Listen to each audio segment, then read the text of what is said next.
Then all the tax collectors and the sinners drew near to him to hear him, and the Pharisees and scribes complained, "This man receives sinners and eats with them." So he spoke this parable to them.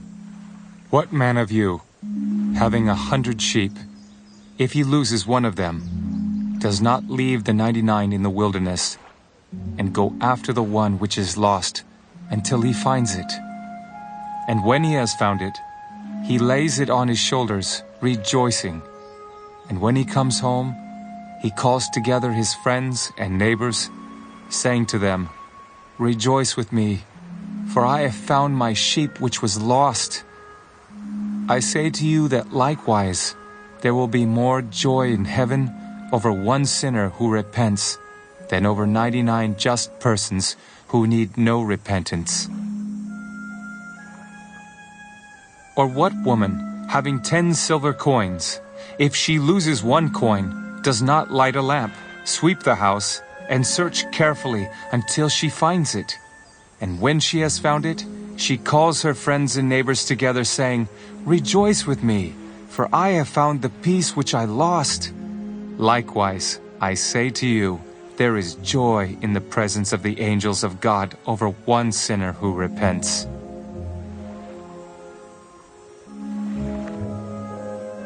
A certain man had 2 sons, and the younger of them said to his father, "Father, give me the portion of goods that falls to me."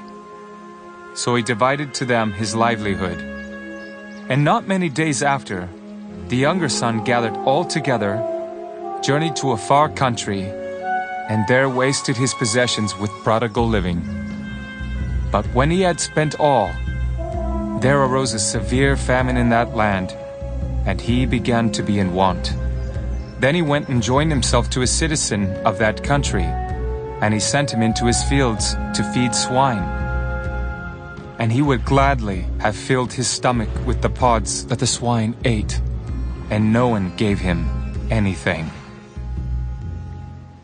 But when he came to himself, he said, "How many of my father's hired servants have bread enough and to spare, and I perish with hunger?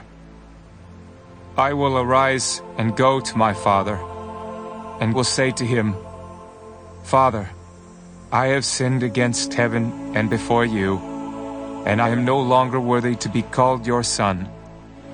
Make me like one of your hired servants.' And he arose and came to his father. But when he was still a great way off, his father saw him and had compassion, and ran and fell on his neck and kissed him. And the son said to him, 'Father, I have sinned against heaven and in your sight, and am no longer worthy to be called your son.' But the father said to his servants, 'Bring out the best robe and put it on him, and put a ring on his hand and sandals on his feet.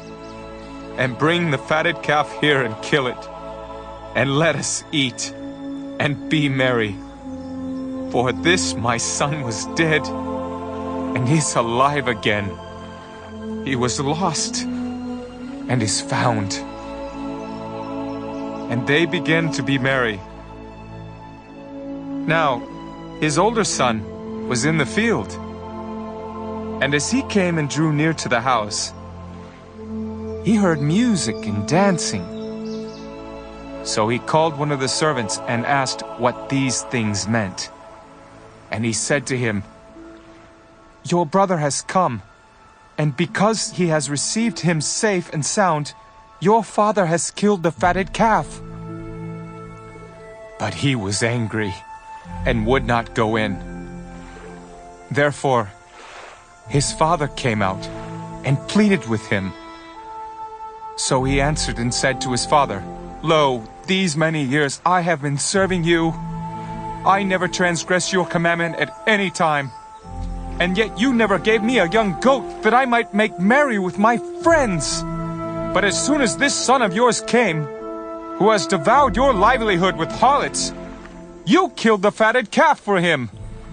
And he said to him, 'Son, you are always with me, and all that I have is yours. It was right that we should make merry and be glad, for your brother was dead and is alive again, and was lost and is found.